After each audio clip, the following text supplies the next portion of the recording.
Assalamualaikum warahmatullahi wabarakatuh. Selamat sore, saya Fiska Paragita dan saya akan mempresentasikan mini skripsi kualitatif saya yang berjudul Pemanfaatan akun Instagram advokatif sebagai pemenuhan kebutuhan informasi sehari-hari bagi para pengikutnya. Bab 1, pendahuluan.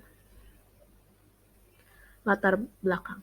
Pada zaman yang saat ini sudah dikuasai oleh teknologi, masyarakat pun lebih memilih internet untuk menjadi sumber informasi mereka. Kebanyakan dari masyarakat tak bisa hidup tanpa eksistensi internet. Situs jejaring sosial adalah fenomena yang sering kali terjadi saat ini dan banyak masyarakat yang menggunakan situs jejaring sosial atau sosial media untuk tetap tahu mengenai informasi-informasi baru yang sedang terjadi atau yang sedang ramai dibincangkan di dalam ataupun di luar negeri. Media sosial adalah salah satu bentuk dari teknologi yang banyak digunakan oleh masyarakat untuk mencari-cari informasi terbaru. Selain berfungsi sebagai media penyedia informasi, media sosial juga berfungsi sebagai sarana untuk menyimpan memori-memori yang ingin kita kenang untuk jangka waktu yang panjang. Melalui media sosial pun, masyarakat pun menjadi lebih mudah dalam berkomunikasi. Dengan media sosial, kita juga dapat mengetahui apa yang sedang dilakukan oleh teman-teman kita melalui status yang dibagikan oleh mereka. Selain itu, kita juga bisa berbincang sambil bertatap muka dengan mereka karena di beberapa media sosial sekarang sudah menyediakan fitur video call yang memudahkan kita untuk bertemu orang, untuk bertatapan muka dengan orang yang jaraknya jauh dengan kita, atau dengan orang yang tidak bersama kita di ruang yang sama saat ini. Karena itulah media sosial adalah salah satu kepentingan untuk para masyarakat. Banyak media sosial yang telah berpartisipasi dalam menyampaikan berbagai informasi terhadap khalayak umum. Contohnya seperti Twitter, sudah banyak akun-akun penyebar informasi di Twitter, di Facebook juga banyak. Salah satunya adalah media sosial Instagram. Salah satu akun Instagram yang telah menjadi akun yang terkenal dengan konten-konten penyampaian informasi adalah Vokatif. Berikut adalah tampilan profil akun Instagram dari Vokatif. Nah, untuk Vokatif, mereka adalah akun Instagram yang telah berdiri sejak tahun 2018 dan dibuat oleh Kenneth Williams. Vokatif menyajikan informasi-informasi dengan singkat, jelas, dan padat. Tak lupa juga mereka menyajikan konten-konten mereka dengan gaya komunikasi yang kebanyakan dipakai oleh masyarakat zaman sekarang, atau istilahnya Gen Z, sehingga menjadikan Vokatif ini tuh salah satu akun penyedia informasi yang banyak dikenal oleh orang-orang. Dan terbukti dengan pengikut mereka yang sekarang berjumlah 4 juta. Jadi, untuk fokus penelitian ini adalah untuk melihat sebagaimana manfaatnya informasi-informasi yang dibagikan oleh Vokatif untuk para pengikutnya. Untuk tujuan penelitian, tujuan penelitian ini tuh untuk mengetahui pemanfaatan akun Vokatif dalam memenuhi informasi sehari-hari untuk para pengikutnya. Dan untuk manfaat penelitian, peneliti mengharapkan kalau penelitian ini dapat digunakan oleh para mahasiswa untuk menjadi bahan rujukan dalam bidang pemanfaatan sosial media, khususnya Instagram. Peneliti juga mengharapkan bahwa penelitian ini dapat menjawab permasalahan yang terdapat di fokus penelitian. Sekarang kita di bab 2, yaitu kajian teori. Jadi konsep. Jadi untuk teori yang digunakan di penelitian ini adalah teori uses and gratifications. Jadi teori uses and gratifications ini dikembangkan oleh 3 ilmuwan, yaitu Elihu Katz, G. Blumer, dan Michael Gurevich.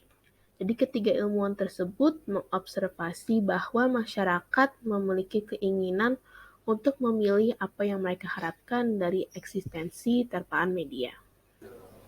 Jadi berikut di bawah ini ada gambar teori uses and gratifications yang menurut Palmgrens yang dihubungkan dengan penelitian ini. Jadi berdasarkan gambar dari slide sebelumnya, teori uses and gratification menurut Palmgrens di mana sebelum seorang mencari informasi di Instagram, mereka akan memiliki motif dan niat untuk mencari informasi untuk memenuhi kebutuhan mereka. Setelah itu, mereka akan membuka aplikasi Instagram dan akan mencari akun advokatif dengan harapan bahwa informasi yang mereka sedang butuhkan ada dalam advokatif. Sehingga akan timbul kepuasan dalam diri mereka setelah mengecek akun vokatif. Jadi untuk variabel penelitian ini, pada penelitian pemanfaatan akun Instagram advokatif sebagai pemenuhan kebutuhan informasi sehari-hari, bagi para pengikutnya, variabelnya terletak pada pemanfaatan akun Instagram advokatif. Bab 3, metode penelitian.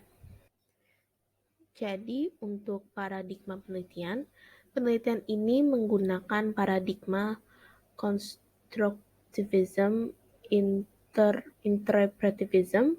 Paradigma ini melihat bahwa kenyataan itu adalah hasil buatan atau bentukan dari manusia itu sendiri. Tujuan dari paradigma ini seringkali untuk mengetahui pandangan-pandangan narasumber mengenai sesuatu. Dan untuk pendekatan penelitian ini, peneliti menggunakan pendekatan kualitatif karena dengan menganalisa seberapa manfaatnya informasi yang disebarkan oleh akun Instagram advokatif. Penelitian perlu menganalisa lebih mendalam.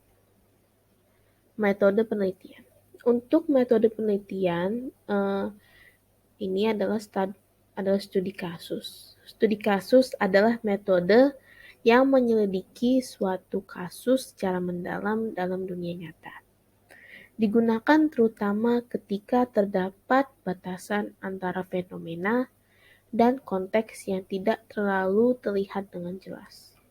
Jadi untuk teknik penarikan informan, sampel yang digunakan dalam penelitian ini adalah purposive sampling. Yang dimaksud dengan purposive sampling adalah pengambilan sampel secara sengaja. Dibuktikan dengan narasumber yang tahu bahwa ia akan terlibat dalam penelitian ini sehingga memudahkan untuk mengambil data-data yang diperlukan untuk penelitian ini. Metode pengumpulan data di penelitian ini didapatkan melalui observasi dan wawancara. Dan untuk metode analisis data, teknik analisis data yang digunakan dalam penelitian ini adalah analisis kualitatif. Analisis data penelitian kualitatif adalah proses organisir data-data yang telah dikumpulkan melalui wawancara dan observasi, serta bahan penelitian lain agar peneliti dapat menganalisa hasil penelitian.